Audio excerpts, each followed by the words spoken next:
Welcome, everyone. I'm Nancy Ouedraogo with the University of Illinois Extension's Local Government Education Program. Want to thank Keenan Fikri for joining us today from the Economic Innovation Group. We are going to learn about opportunity zones, high impact opportunity zones, and some resources. So we're really happy to have you on, Keenan.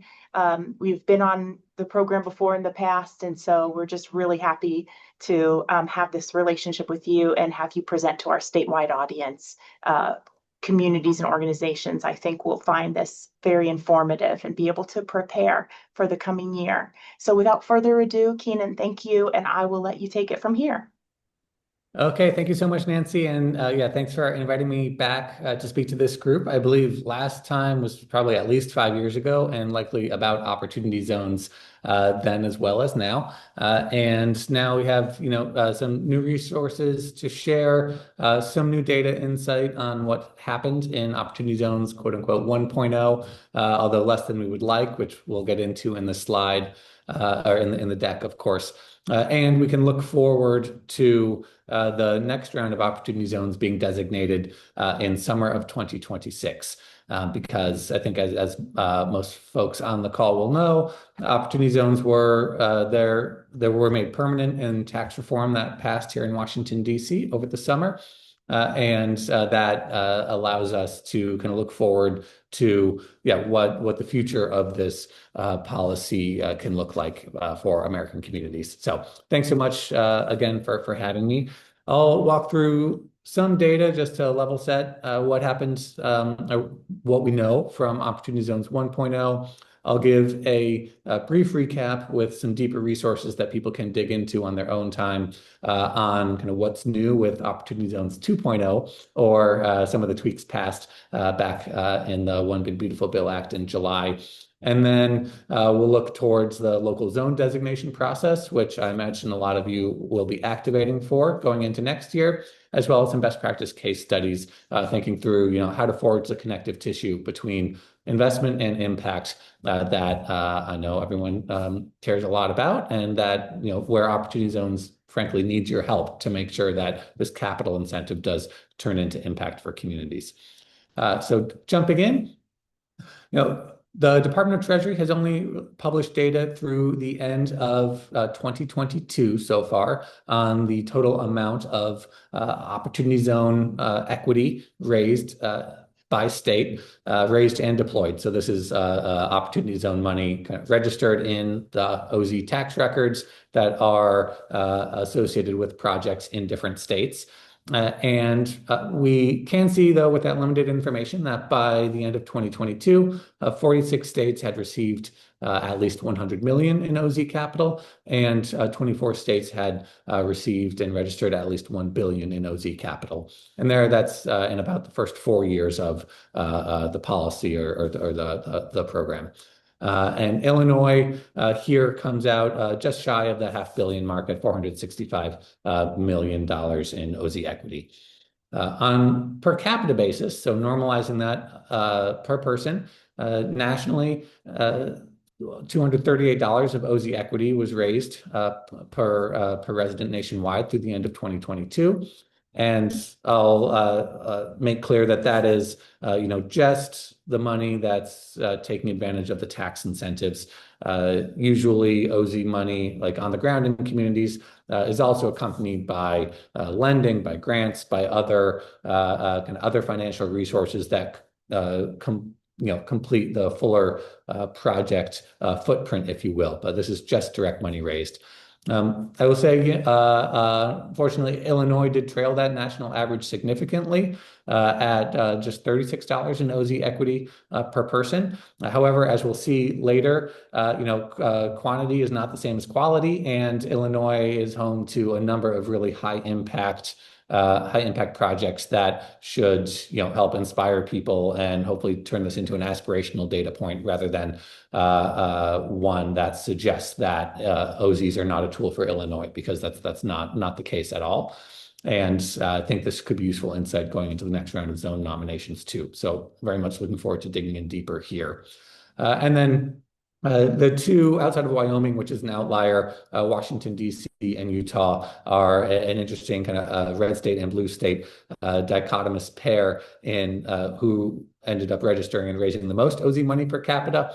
And I think uncoincidentally, those are generally two of the jurisdictions that issue the most building permits nationally, unrelated to OZs. They're just two very pro-growth, growth-friendly jurisdictions, and you see kind of OZ status really having hitched on to those coattails to deliver a lot of new housing construction, especially in those areas.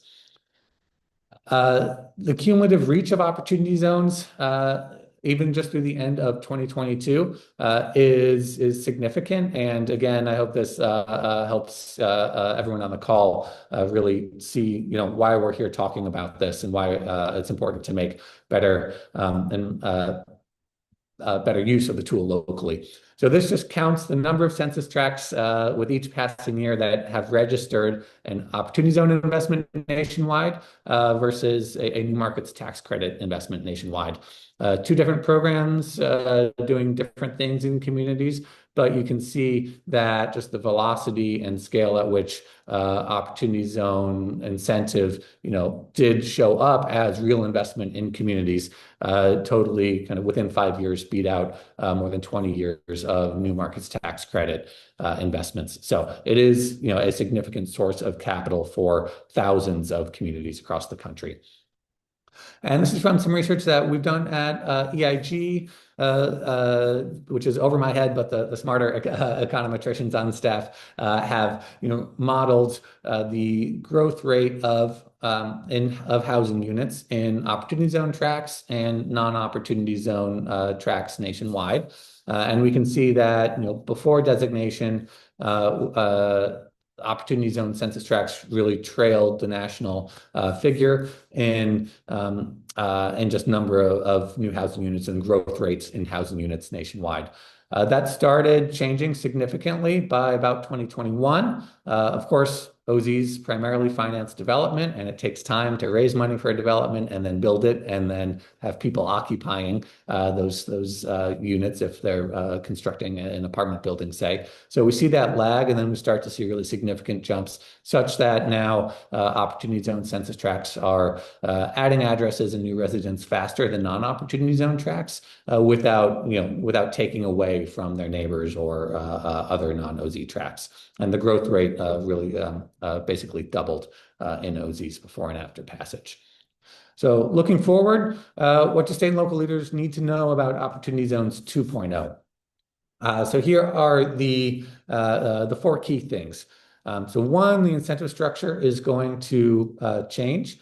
If you need a refresher on just how OZs work and what that incentive structure looks like, we'll go a little bit in the slides here, but we also have a bunch of resources on our website that I'll be happy to put into chat later once I'm not trying to talk. But these changes to the incentive structure should make in a much smoother and more predictable flow of investment. In OZs 1.0, because there were a bunch of cliffs kind of enacted around dates certain in the statute, we had investment cluster, and especially by the end of 2021, and then less investment after that. The new changes are going to smooth that out such that it should be kind of a continuous cycle of investor interest by standardizing the deferrals and the step-ups and bases. We'll turn to that more in a second, that investors can look forward to if they participate in the program. Rural provisions are going to add significant new tax benefits for rural OZ investments that we think will genuinely influence behavior and help deliver more OZ money for more rural projects. 3, zone eligibility and designation criteria have changed. The criteria will be stricter, which means the map is going to be narrower. Most states will have fewer OZ census tracts going forward, and the overall map will be more distressed because, again, the poverty criteria is the same, but the income criteria got stricter. And then finally, not in time for zone designations this next year, but in outer years, new reporting and transparency requirements enacted in statute will really make this one of the most transparent and data-rich, I think, federal programs and incentives ever created. Unfortunately, we are yearning for that insight right now, and we don't have really local level data on even which census tracts actually received OZ investment and which didn't, let alone even narrower than that. But it will be fixed, however, with a lag. Now, a couple timeline aspects here. We see that those new reporting provisions that I mentioned will come into effect January 1st next year, but we don't expect public reports to come from that for another year or two afterwards. But the big thing to be aware of next year is that governors will have 90 days to designate a new round of OZs starting on July 1st, 2026. And we hope, and we know many states are activating now to set those maps going forward. And that should be the kind of key area of action next year, followed by some longer term planning, again, on helping set those zones up for impact. So these more detailed slides are really there to be a resource for you after the fact. But for the brief recap, OZs offer 3 tax benefits to capital gains only invested through the OZ structure. You can defer your taxes, then a step up in basis effectively reduces those taxes once they come due on money that you deploy in an opportunity zone. And then over the long term, once you go to sell your opportunity zone investment or the asset that you acquired in a zone, that appreciation on that accrues free from capital gains. So an exclusion on the gains of patiently held investments in OZs. So as I mentioned, these provisions are going to make for a smoother incentive in that deferrals are now rolling. You get a fixed 5-year deferral for money that you put into an opportunity zone fund, and then a fixed 10-year step up in basis at that kind of rolling 5-year mark. So that's going to avoid some cliffs, and that's going to start to govern new investments made into OZs, not next year, but starting 2027. Rural provisions are going to further enhance what we just saw on the prior slide. Instead of that 10% step up in basis after 5 years, for rural projects, investors can claim up to a 30% step up in basis. So that's really 3 times the value of the standard or the metropolitan deferral incentive. And we learned from 1.0 that investors really do respond to that kind of 5-year time horizon. So we think that this is going to be significant and change behavior. It's coupled with another another special rural provision where instead of if an investor acquires an existing property, instead of having to basically invest double whatever their tax basis is in that property, they only have to invest 50% of their tax basis. So it's half of the substantial improvement threshold that's required in urban or metropolitan settings. And again, that should really help improve the economics of rural investments where the appreciation potential over the long term, that 10-year hold, might not be as competitive, but coupled with these other assets, we think rural areas and rural investment opportunities will be much more attractive. So we think these aren't enough to change OZs into kind of a rural first tax tool, but will likely bring rural areas at least up to about par in our estimation. Of course, only time will tell. Then zone eligibility and designation. The poverty rate criteria will remain at 20%, but the median family income criteria fell from 80% to 70% of the benchmark. So if you're in a rural area, you could qualify for OZ status previously if your median family income was 80% or lower than the statewide median family income. Now it have to be 70% or lower, or again have that high 20% poverty rate. Nationwide, this leads to about a 20 to 25% reduction in the total number of OZ census tracts going forward. Finally, reporting and transparency, as I mentioned, yes, will help shed a lot of insight into not just the number of housing units created or the number of jobs associated with them, but even detailed breakouts by kind of different affordability bands for housing.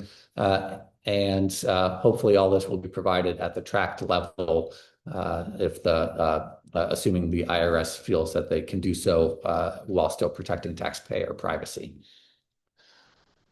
Okay, moving into some community approaches and state approaches for zone designations. And we wanted to go deep here right now, one, because this is what's going to be active and hot going into the new year, but two, because given the structure of OZs, setting the map truly is the primary lever that state and local governments hold to shape the OZ investment landscape.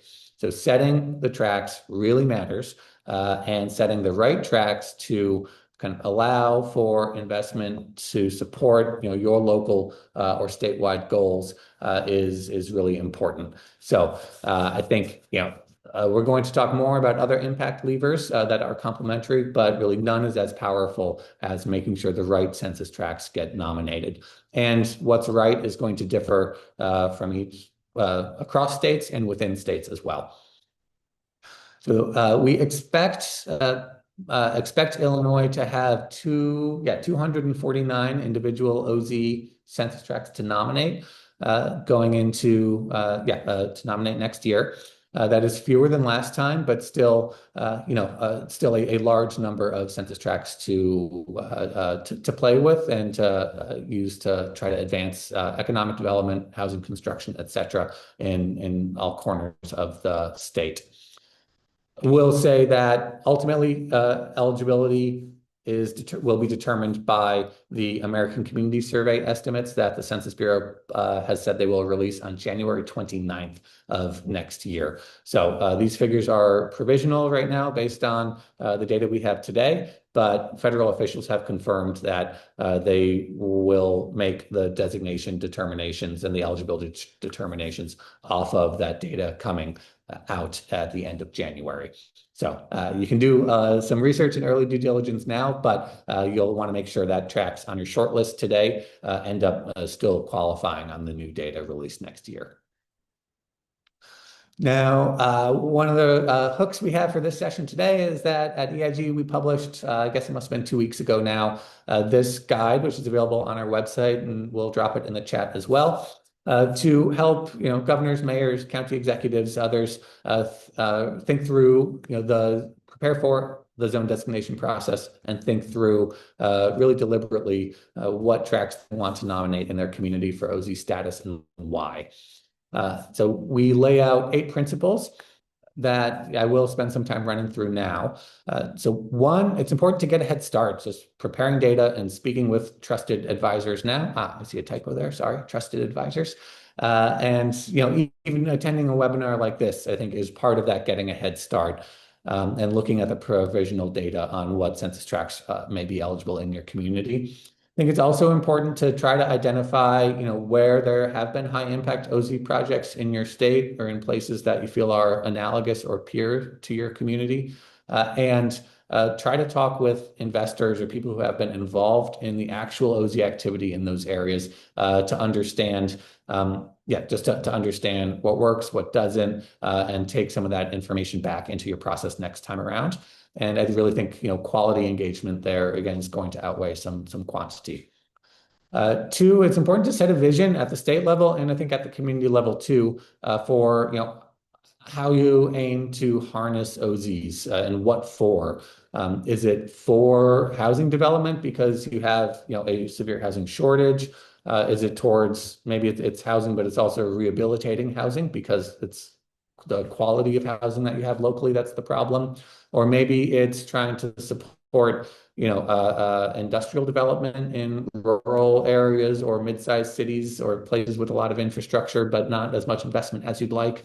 Maybe it's all those above, but it's important to articulate that, especially when the state's going to have fewer zones to designate next time around. Really want a concrete rationale for why each one is selected. And being intentional about your vision will also help just manage the political economy of this, just picture the folks in the State House. We'll have all sorts of communities and then all sorts of local business interests and developer interests and all clamoring for particular census tracts to be designated. And to cut through that noise and really to be able to say no, you want to have good reasons for what you're prioritizing locally and why.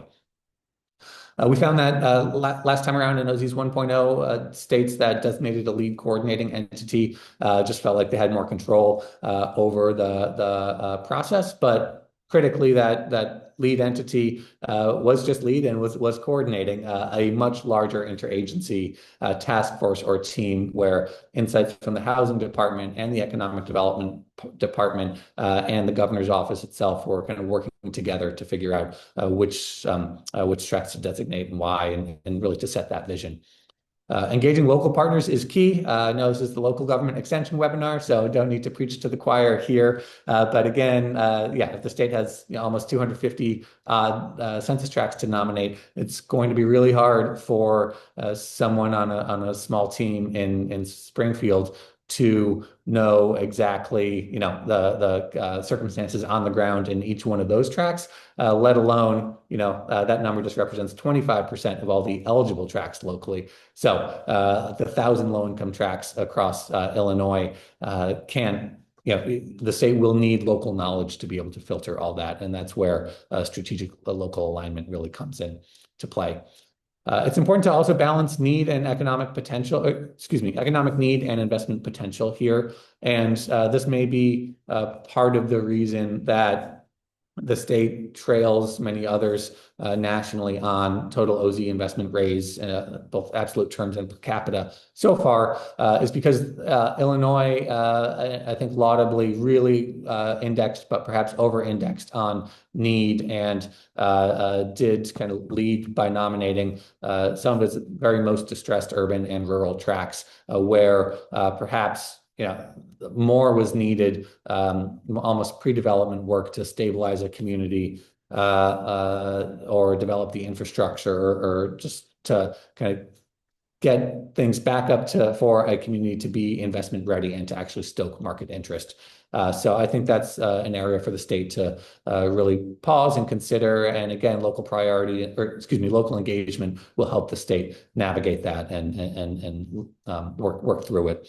Also important to combine quantitative and qualitative insights. Again, I mean, I look at spreadsheets for life. I'm very happy to do it, but I also know, being a geographer, that you miss so much when you really just look at, a couple summary stats on a place. Maybe it's demographic composition, its income, its poverty rate, a couple other things.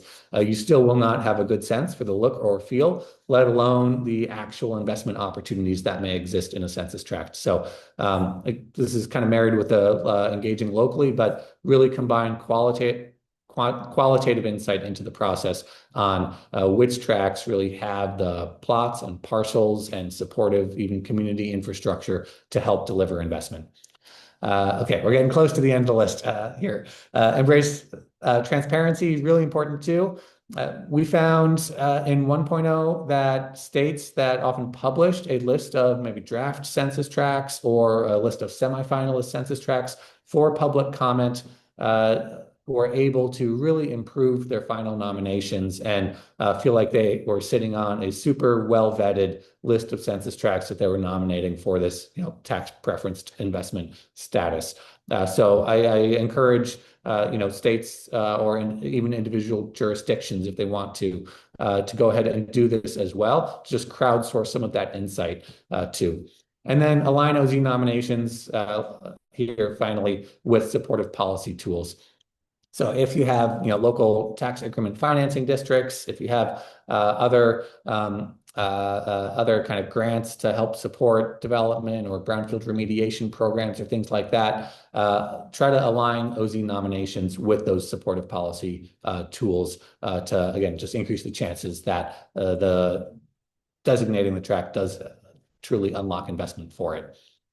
And then, we also in this document proposed a three-part test for identifying good tracts. So that was, the last slide was kind of principles for the process, right? But now if you're really trying to sort, one tract versus another, what are the sort of things that you might want to think about? So one is a community test, right? Does this place genuinely need new investment to grow and diversify and for residents to prosper? So this could also be considered, a need test here as you're being stewards of the public trust and nominating these places for special tax treatment. Is it really worth it, or are chances very high that this community might see investment and development at the scale that everyone wants on its own without the OZ incentive, where the incentive may then just end up being kind of a giveaway to wealthy taxpayers or folks with capital gains. If it doesn't pass that test, it shouldn't be an opportunity zone. Two, though, the market test. You really do, because OZs is just a marginal incentive. It does not work magic. It can tip places or investments, though, into actually penciling and getting off the ground if the communities pass this market test. Which means, does the area have a reasonable chance at attracting private capital, or is it too far? Maybe it's too distressed. Maybe it's maybe it's, the census tract with the highest crime rate in Chicago, or a really rural area, or one that doesn't even have many private investment opportunities because it's mostly publicly owned land or a military base or a floodplain with intense building restrictions. That would not pass the market test. Right. And then three, the local policy test. Are local policies investment friendly and conducive to economic development? Some places do not want to build, or either explicitly or in action by making it virtually impossible for anyone to obtain a permit or try to build housing at any scale of affordability in a community. That would be a bad place to put an opportunity zone investment because no one can make anything of it.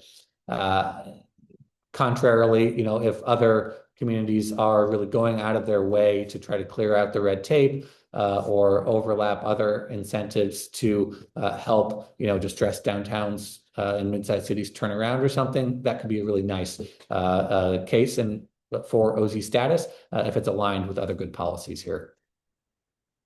So some special considerations for rural areas. I took this from Francis Kern-Manone at Force Brown Todd, which is a professional services provider that does a lot of work in the Midwest and kind of the Ohio, Mississippi River Delta regions, so has some real expertise in the area. And I thought that the guidance that they pulled together around how to prioritize rural tracts was really good. So I just blatantly incorporated it here, but with full citations. And they and I would encourage folks from rural areas to try to designate with an eye towards two things. One, building industrial and kind of core economic development activity, and then two, towards placemaking. So on the first side, you might want to overlay OZ status with major highways or ports, or kind of intermodal infrastructure or development-ready sites, small sites up to mega sites, right? Also, though, OZ status, and we'll get into some best practices and case studies here that kind of prove it, OZ status can really help reinvigorate county seats or historic downtowns, hospital or college districts. Really, any place with a really strong main street might also be a nice candidate for OZ status, and one that's likely to elicit maybe not massive investment, but some small and really meaningful capital into the community. I thought that Allegheny County, Pennsylvania, did a nice job. This is available on their Opportunity Zones website, and but they did a nice job overlaying. Here it's their current kind of OZ 1.0 zones, but the principle applies to 2.0. Overlaying Opportunity Zone status with their zoning maps, so they can see which census tracts have that commercial or industrial zoning or zone for multifamily residential development that OZs can likely do something with versus tracts that are mostly government buildings or university property or single family homes where opportunity zone and incentive is much harder to deploy to do much of anything. So I think that this is a tool that maybe communities can come together to try to build, or places with planning departments and all should be able to put this stuff together and start to see unlock some good insights. And it would be even more powerful if you could layer on top, EPA brownfield designations or vacant parcel information, things like that. OZs are really good at turning abandoned buildings or parking lots into new housing, again, in markets of all sizes, for example. So having that vacancy data, I think, could be especially powerful. And Washington, D.C. also, and this is a text box in the report I mentioned, so I won't go through all this, but Washington, D.C. also did an exemplary process first time around, and they're a helpful case study because they're both a city and a state at the same time. And they layered on a whole bunch of different both transparency criteria as well as their own kind of tax incentives, from supermarket tax credits to Great Streets programs and other data on kind of investor interest and pre-existing activity that, again, made them really confident in their zone selections. And I do think the quality of their map also got them up to being one of the top jurisdictions in the country for OZ investment. And then finally, for this section, we have a eligibility mapping tool on our website. If you search EIG OZ 2.0 resources, you'll find it. And Novogradac and Company also has a really nice zone designation tool where you can explore tracts that are likely to be eligible, tracts that would be considered rural under the framework, et cetera. Okay, so let's get into some of the good case studies here. And what I'm saying here, yeah, just other community approaches to unlocking investment and impact. So as you're preparing not just for zone nominations, but going through to thinking through kind of for the decade ahead, how you want to help make sure OZs deliver for your community. I really spent some time thinking, what tools are in your toolbox? And some of these are going to be tools that you can contribute to projects. So, permitting and approvals is probably number one. Time is money. OZ investors, they have to be responsive to certain timelines in the statute. They really value certainty, whether or not they're going to get that permit and the project's going to be improved. I think even more than other investors, just because they are working with a ticking clock. And that's all kind of within your own control. So thinking of reforms there or kind of where you'd be comfortable expediting that could be really powerful. Where you might have publicly owned land that you could contribute to a project in order to get an impact outcome, or lease for a long period of time on a ground lease, perhaps to a private entity to maybe build both affordable and workforce housing in your community, or revitalize, again, a brownfield with a new economic lease on life, something like that, I think could be powerful too. And then depending on the size of the jurisdiction, we've seen occupancy guarantees be really powerful too. This could be where maybe the city government or a corner, some department of city or local government is going to be an anchor tenant in a new development. And that helps, provide the certainty, again, that investors need to get projects to pencil. Or we'll see a case study later where in Los Angeles, California, the city's Department of Homeless Services really rented out a building in full for deeply affordable housing for a full 5 years. That was allowed, this project to move forward just because they guaranteed demand from moment of construction for 5 years later. And I think that was, a great way to work with the developer to deliver their housing for the homeless populations that was so desperately needed. And then you can think through what other tools you have to drive investment towards impact.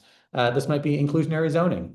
OZ investors have to come into your community on the same exact terms as everyone else who is interested in investing in your community. So if you have affordable housing, covenants or requirements, OZ investors are going to have to meet those as well. You could also, complement or layer on top, Main Street, small business, or locally made grants that maybe help local business owners take advantage of the new real estate and economic activity catalyzed by investment. Assembling parcels and remediating lands, maybe in anticipation of OZ interest, is another way to strategically try to cultivate really the landscape and the ecosystem of investment in your community. And then capacity building is essential, and other just helping places figure out how to use OZs, but also trying to broker relationships between investors and project sponsors and others, as we'll see in some of the case studies. That's really powerful too, to not just get sites ready, but try to really cultivate that network of people who have the means and the will to reinvest in your community. So just reinforcing a couple points here, OZ investments are very sensitive to timing and approvals, and that is something that is within a lot of local government's control. So use that. Also, determine what you might wish to contribute to projects and what scenarios or what investment ideas might make you willing and comfortable to do that. You might not want to do it for market rate apartments, or you might if housing and quality housing and workforce constraints are top of mind. But there could be other potential investment scenarios that do kind of get you nodding along and saying, yeah, we want to make that happen. So think through now, what you might be willing to contribute. And then strive to set those rules of the road, like the inclusionary zoning things I mentioned, so investors have certainty moving forward, that your policies are really set kind of before OZ investor interest kicks off again in 2027. And then for jurisdictions, trying to considering zoning reform, OZ investor interest could really help reward those efforts by making sure that private capital shows up to take advantages of the reforms that you've pushed through. So some jurisdictions might want to keep that in mind as well. One of my favorite deep impact case studies falls under the ecosystem development bucket that I mentioned before. Comes from Alabama, specifically a organization called Opportunity Alabama. And you see that nice quote at the top there, which I think encapsulates how a lot of people feel that OZs didn't come with a playbook, right? It's a capital gains tax incentive that can be something or nothing for a community and has no direct inroads for local governments really to influence anything beyond zone designations. So in Alabama, they said they needed that playbook, and they needed to make sure specifically for distressed rural Alabama, where there was no community development ecosystem at any scale, that they needed to try to figure out how to make this work. So a new nonprofit was created to be a catalyst for investments in meaningful projects in underserved places. And they had, a lot of the usual suspects behind them, utility banks. They got some state and philanthropic grants too. But it also really took an entrepreneurial catalyst to bring all this together. And they work all sides of the OZ ecosystem. They work to cultivate an investor base and a project pipeline, not just one or the other. They do help communities engage in pre-development work to figure out, okay, is this a viable project that we want to try to start elevating, or does it need more work? And they just try to help provide technical assistance to distressed rural regions in the deep south there. And help also kind of coordinate capital and incentives and educate on what other programs might align well with OZs, be they state programs or other federal or local tools. There is a similar entity, right? In not even, yeah, I guess, yeah, backyard does imply within the state too. In the Chicagoland Opportunity Zones Consortium, which is led by a phenomenal woman named Robin Chavez out of the Chicago Community Loan Fund, that also plays this ecosystem development role. And they have, 1 foot in traditional community development and 1 foot in kind of the OZ market space, and has helped make CRA-minded investors, impact investors, philanthropies, and on-the-ground community groups more comfortable with opportunity zones and more kind of accepting of what it really can do in the community and in neighborhoods. And they, provide educational and technical assistance. They match capital and build relationships. And they're also just a repository of data and information on what's happening locally that has proven to be really useful for developing the ecosystem too. And, some of the high impact projects that they've been involved in or monitoring, maybe not as an investor, but as kind of an ecosystem enabler. Just naming a few there. One, the terminal is a really cool adaptive historic reuse of an old warehouse building that now has AI quantum startups occupying it in a distressed corner of Chicago. That's awesome, right? And that is real estate helping the real economy grow in a distressed corner of Chicago in a really high impact manner. Another one, Rise Kit is a startup closer to downtown. There's even a warehouse more in kind of the South Chicago once you get to more industrial areas towards Gary. And then Ogden Commons is a really big development, I believe, in West Chicago that has been a priority for that community for a super long time. It's bringing lots of mix of uses, various affordable or housing affordable at various brackets and lots of stuff together to really reactivate almost an entire neighborhood. And OZ Capital help make that possible too. Another thing on that slide there was Hope Manor Village, which is deeply supportive housing for veterans and their families on the south side of Chicago. This was part of a larger, development that aims to provide wraparound care, not just housing, but workforce training, child support, et cetera, for veterans and at-risk populations and those likely at risk of experiencing homelessness, with really deeply affordable housing from 15 to 60% of AMI. Here's a nice example of where the city contributed parcels to this project for $1 each. That's really great, meaningful work, and that help these things pencil. And then Fifth Third Bank and their Opportunity Zone partners ended up providing a really significant, it looks like 3.3 million in OZ equity to help make this project a reality, along with other city funds, with braiding federal tools and philanthropic dollars as well. So this is a nice picture of what OZs can do, but it takes others really in this community development ecosystem to help put all these pieces together to get this super high impact stuff off the ground and possible. Another nice example comes from just over the border in Evansville, Indiana, much smaller city, right? But with a distressed core, and they were really trying to get new investment into new housing options close to downtown. And here, the Forge on Main project creates 180 new residences and new commercial space, one of which is now occupied by a grocery store in a food desert.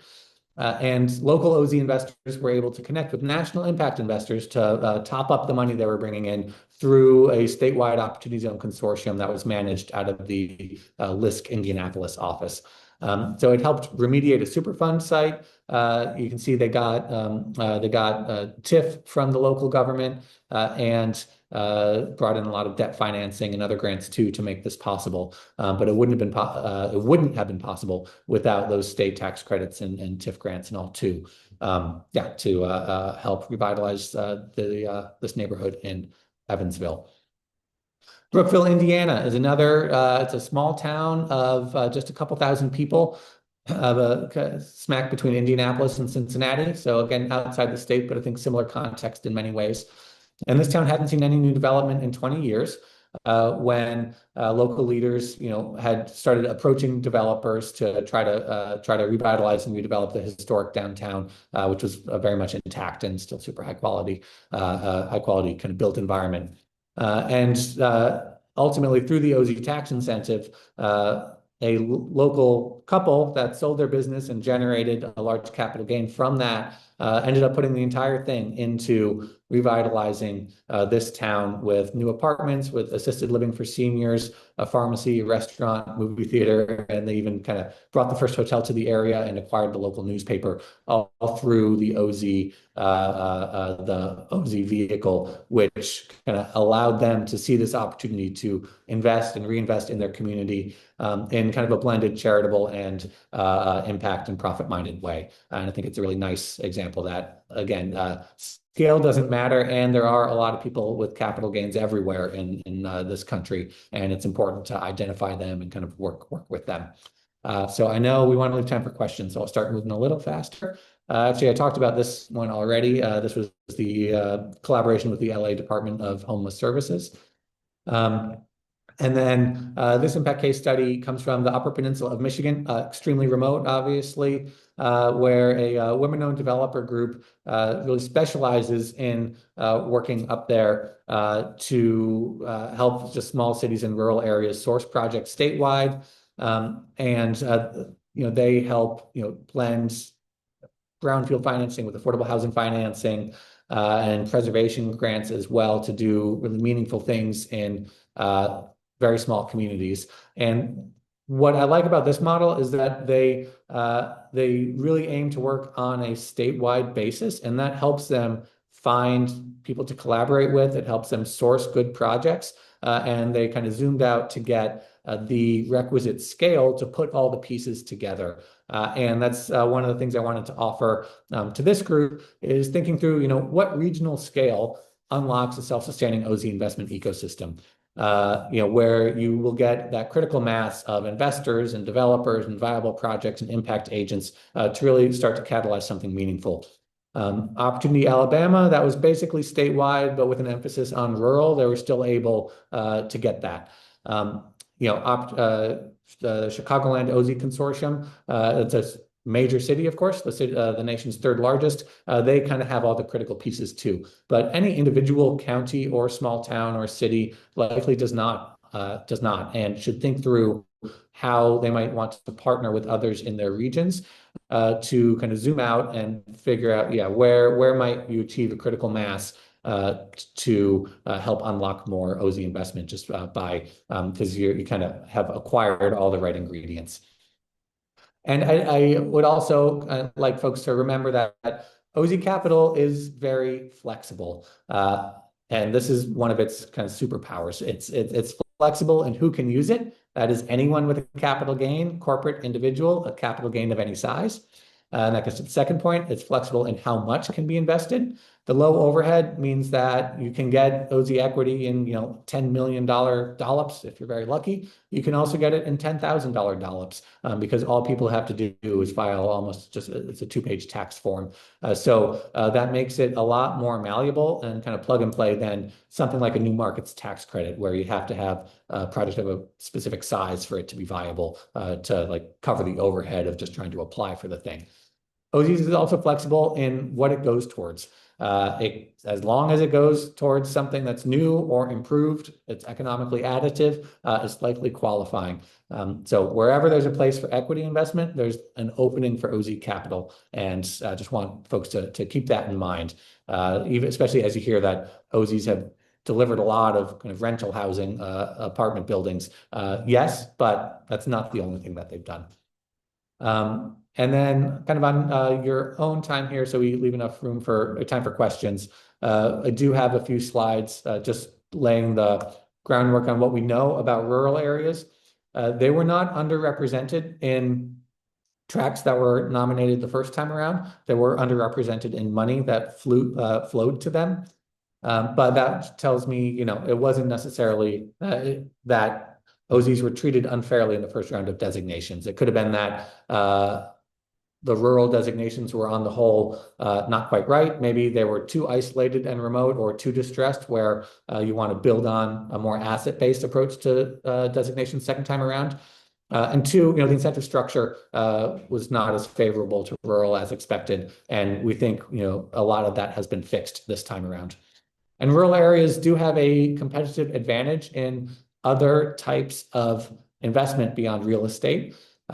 Here, the bars show the share. They sum up, each color will sum to 100%. So they show the share of OZ investment that went to different sectors based on a congressional report. And we see that the share going to real estate in rural areas was much lower than it was in the OZ market broadly.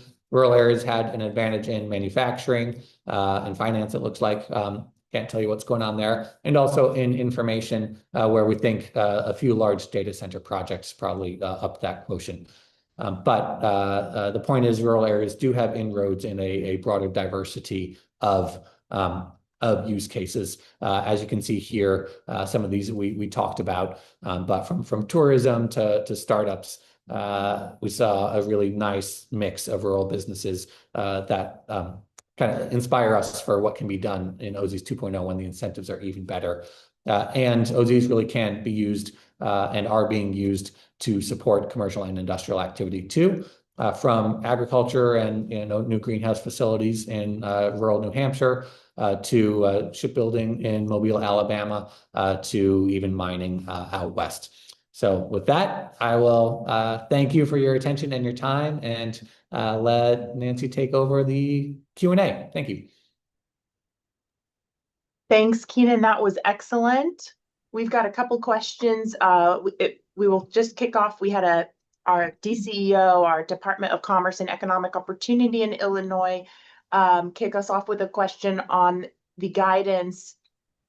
Is there guidance that you have for working with utility and broadband permitting as well as infrastructure in during the OZ implementation process? So you Yeah, could speak to the agency perspective, but also the community perspective on that, if you could. yeah, absolutely. I think well, yes, it's very important, especially if you want to try to align align some nominations around perspective and hope for commercial and industrial use cases. I think coordinating with the utilities to just kind of get their mapping, insight, and information on where they have the ability to connect to the grid, or where the infrastructure exists is built out on which corners of the state are quote unquote development ready or site ready is critical.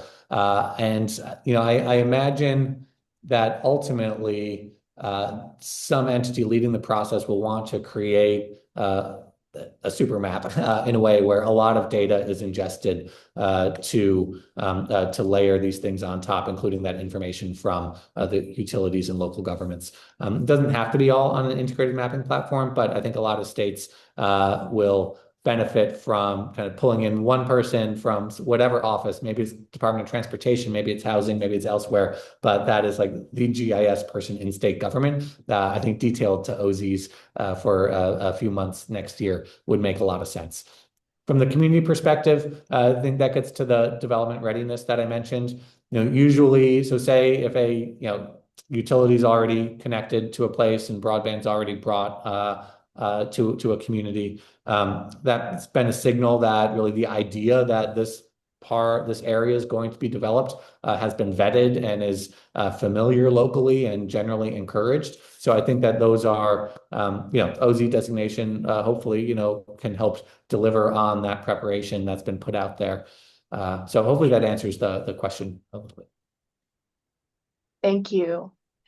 We had some great case studies today that you highlighted for everyone. I think that's going to be really useful. We asked if there is more information you might be able to provide around the Chicago Opportunity Zone studies. And I think maybe that access to that case study, that person might be referring to just that next level down of who was this, who did this work, could we get in contact with them, something like that. So if you wanted to send me that info, I can include it in the follow-up email as well.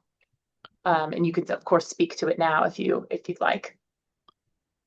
Yeah, great. No, I think I know Robin well, and I think she would be happy to speak and have her contact information shared, I think. But yeah, it was very much, I think it took there a forward-thinking CDFI, so Community Development Financial Institution, the CCLF, which you see in the first bullet there, to kind of lean into opportunity zones and say, we're not going to be scared of this because it's a capital gains tax incentive for rich people, right? We're saying they're saying that's not it. The world's a lot more nuanced. We are working in capital starved places where we can put that money to use and do a lot of good in revitalizing our communities and expanding opportunity for folks in the places we work, kind of aligned with our mission. So they've really been helping just educate folks on the flexibility of OZs, kind of I think sharing stories of what folks have actually used it for on the ground demystifies it in many ways and shows different inroads and different ways to deploy it. And I think just really being present has helped forge networks and make deals happen and investments come together that wouldn't have otherwise, just because people either would have said, we don't want to do that, or they didn't know the right folks, or they just didn't have a full understanding of all the things that could be braided together and layered on top to make something possible. I should also, there is a deeper case study on Opportunity Alabama that Nancy, I'll share you to send around too, that goes more into their origin story. I haven't seen, I've spoken with Robin a lot, and she would talk much more eloquently about what she's done in Chicago, but I haven't seen kind of as much of a write-up beyond what I have here on the slide, other than at their website. So maybe that'd be a good project coming out of this. Yeah, yep. And that dovetails to the next question because there is always that sort of social element or that local grassroots element version of what was the behind the scenes work that went into these developments. And so there's a question also around what the best way is, and a little bit of a tangent, but the best way to have an existing opportunity zone get reauthorized when policies are updated. Can you speak to how best to go about that kind of advocacy work? Yes, yes.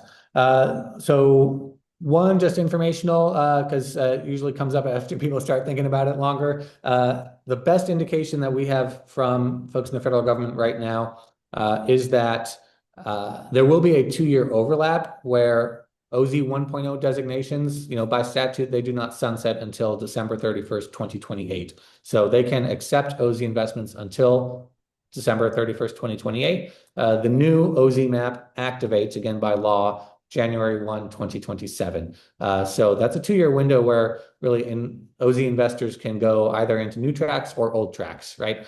So that's just kind of informational. We in public comments at an Opportunity Zones conference last week, it sounded like Treasury is indeed going with that approach. But to the question of redesignating, I'd say, one, have to check to make sure it's qualifying under the new criteria because they are stricter. So it may just not be possible especially if it's a marginal community that's not super deeply distressed. So just make sure it's still eligible. Two, I think reaching out and making the case, not just the individual's case, but the case in the public interest to your local economic development groups, as well as eventually to the folks in state government who hopefully at some point have set up an inbox or establish some process for gathering public comment, making sure that information gets to them too. And I think in general, with scarce designations, people responsible are going to want to know that there is interest in this community. They're not going to want to hear that, oh, this would have happened anyway. I just like to juice my returns. I don't think any of us would want to hear that. So I think really bringing the honest truth about, what's difficult in this community about making an investment pencil, making it profitable, why you think OZ status is going to make a difference, and why, you just think it would be it should be one of 249 in the state of Illinois. I think it's the best way to go about it. But for that to work, we really do need kind of the public sector folks at the state level and even local governments to set up the forum for the public to engage and offer that useful insight and information. Yeah, that gives a lot to think about for some of our third-party actors that want to get in there and try to organize people. I really appreciate that thought, and maybe some elaboration on that or a model would be really interesting if there's a point person who has, or an organization who's done that in the past. I, for one, would be interested to know. There is a question here that's like a scenario that I think is really interesting. What if a community wanted to build or renovate on 2 parcels that are adjacent to one another, one which is an opportunity zone and one which is not, but they're both in the same project? Is there something in the policy that gives that non-opportunity zone parcel sort of edge off or eligibility, so to speak, so long as the other opportunity zone property is included in the deal? So that sort of scenario is where you need a tax advisor who's closer to the real world than this think tanker. But from what I know, a reasonable, like a practical, small share of OZ, like money in an OZ fund doesn't have to be in an OZ, but it's pretty small. I think it's just like 5 to 10% or so, really just for operational practicalities. Um, and I think the scenario that's being laid out is more like a 50 in, 50 out. And I think that would be difficult, if not impossible, to pull off. And likely it would have to be structured as almost two separate investments or two separate projects with the costs kind of divided between them. That's my gut reaction there. But those sort of edge case scenarios, it is definitely important to speak with a tax professional on that. Thank you. Mhm. And we again have some interest in knowing some of the individuals in those case studies to get some sort of folks connected. So if you wanted, we could work offline a little bit and Sure. provide a list of that and economic development professionals I see that are a little bit interested in getting in contact and having discussions. Maybe a virtual coffee or something with some of these other folks who've done it before. So appreciate that. Um, there is a question asking, can you address the starting of QOF and can an individual simply start one? Yes, so starting a QOF, it needs to be a incorporated entity, and you just need to file its IRS tax forms 8996 and 8997. But beyond that, individuals can absolutely form one and then put invest a capital gain into it. And yeah, there's some that's a very common use case scenario. And we didn't get into it in the slides here, but there's one state for which we have actually very good OZ information, transaction level data from Ohio, because Ohio they're the only state that enacted a complementary state income tax credit that helped, encourage would-be OZ investors in Ohio to make their OZ investments within the state rather than go out of state, which was a worry, of course, where, they worried that their returns weren't the same as what investors could get in Texas or North Carolina or elsewhere. And I'm sure some of that is similar to akin to some of the concerns of folks in Illinois. But that because they offered that complementary state tax credit, they got information on every claimant and exactly what they were doing in an opportunity zone. So you can see there, as I mentioned before, OZ money can and really does come everywhere from $10 million increments in really big projects to $10,000 increments in small kind of mom and pop refurbishments. Sometimes of vacant homes, like Springfield, Ohio, has a whole cluster of OZ investments in single addresses and homes. As I think a local person would, refurbish a property and turn it around. So, and some of the kind of small town Main Street case studies and examples that I know of too are relatively small dollar, kind of an individual, maybe business owner, invest through an OZ mechanism in revitalizing or rehabilitating their storefront or something like that. So it really does run the gamut from super big mega development down to your mom and pop kind of local economic development and real estate activity. That's interesting. So alongside everything else from big to small, having that qualified opportunity fund running alongside your other accounts might be very useful. And Yeah. uh, that's a great case as well. We have a question here, and we are over the time. And so, Keenan, if you could stay a little bit, there will be some And folks that drop off. yes. We'll Good. maybe get a couple more in and then understand that some folks need to leave. But if Keenan, if you are able to stay, we can do a little bit more. If that's okay. Yep, absolutely. We've got another question here. The Urban Institute and the Institute for Housing Studies at DePaul highlighted the displacement risk for lower income communities in Chicago. I remember a question like this from the last time you gave the Mhm. webinar, the flight aspect of the investments. Can you describe some projects that might now that you might now that could be mitigate that risk? and succeed in attracting investment, benefiting the community, and mitigate any kind of flight out of the community with the current residents? Yeah, it's a great question and definitely top of mind concern in especially the deeply urban environments too.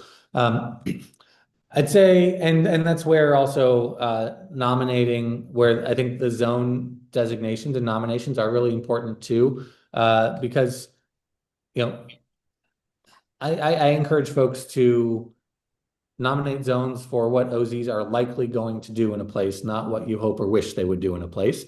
And I think the median OZ investment is probably a workforce to maybe 120% AMI or workforce to market rate rental housing development in any city, because OZ investment is really, again, everywhere from Chicago to Evansville to even smaller communities. So I think the median isn't necessarily in a big city, but you want to put a zone if you're nominating a zone, you want to be sure that you're comfortable with putting what might be market rate new housing plopped in the middle of it. If for local dynamics reasons you're not comfortable with that, then maybe that place should not be an opportunity zone.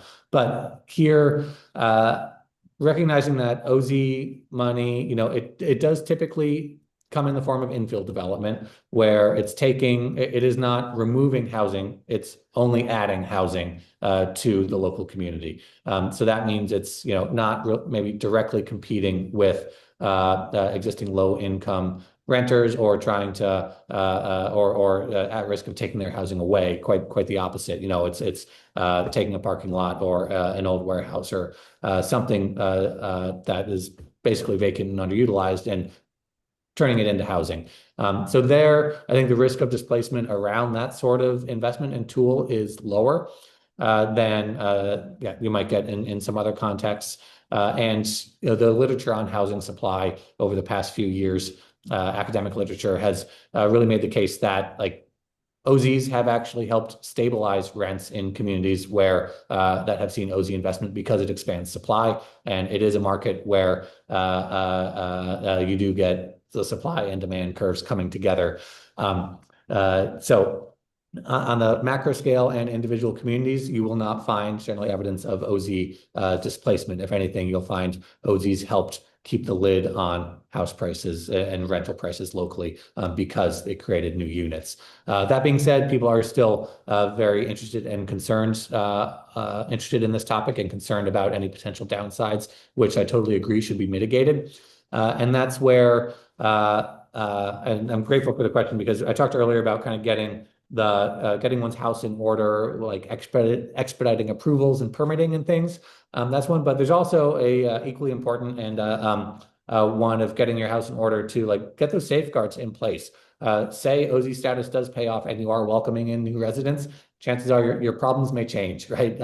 And it could be that displacement rises as a concern. So figure out, what are your renter protections that aren't going to alienate that new investment?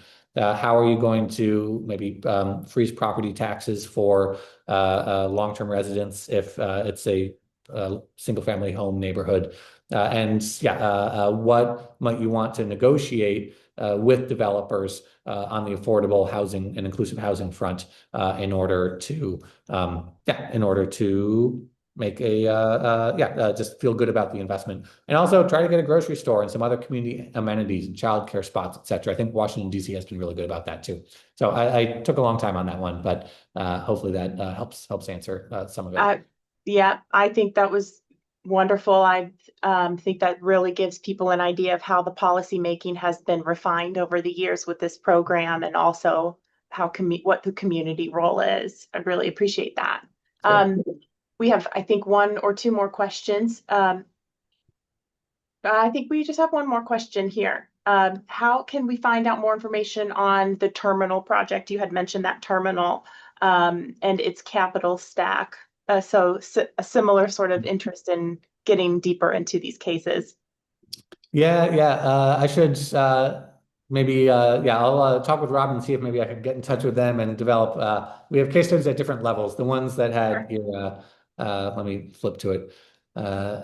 These ones that had these little charts on them, we did deep interviews, and people, I mean, a lot of developers won't open the books like this, but we're very grateful that some did. But I think the stock needs to be refreshed. I don't know such detail for the terminal. Robin may, though, so I'll get in touch with her. And I think, again, others may want to reach out to her. If you just, you can also Google the Opportunity Zones, the Chicagoland OZ Consortium, and find her contact info, more about what they do. And I did the same for the terminal, just to get that update that the AI startup had moved in, which was just this fall, which I thought was cool. So don't have anything yet, but a couple leads. Thank you so much. I want to give you an opportunity to say any comments or takeaways to our group here. Anything you have in mind specifically for this specific state, or anything that you've got swirling in your head that you want to impart to us before we say goodbye today. Yeah, no, I'd say, yeah, just no, thank you for the time. I think I saw that you shared my contact information. Thank you. Do feel free to reach out. I'm in the process of kind of developing new resources for the first half of next year on I think case studies, one, and then two, just other creative ways that communities can support good outcomes and good impact through OZs. So knowing kind of what questions are on your mind, what you might like to see, or what would be helpful for your work would be helpful for my work. So that's it. Just please treat it as a two-way street. And thanks, yeah, thanks again for the chance to talk to you today. Many thanks, everybody, for joining. Thank you so much, Keenan. Really appreciate all you do, as well as the Economic Innovation Group and the updated tools for today. Appreciate you all. And on behalf of the University of Illinois Extension, want to wish you a great rest of your week. Thank you, Nancy, very much. Everyone too. Take care.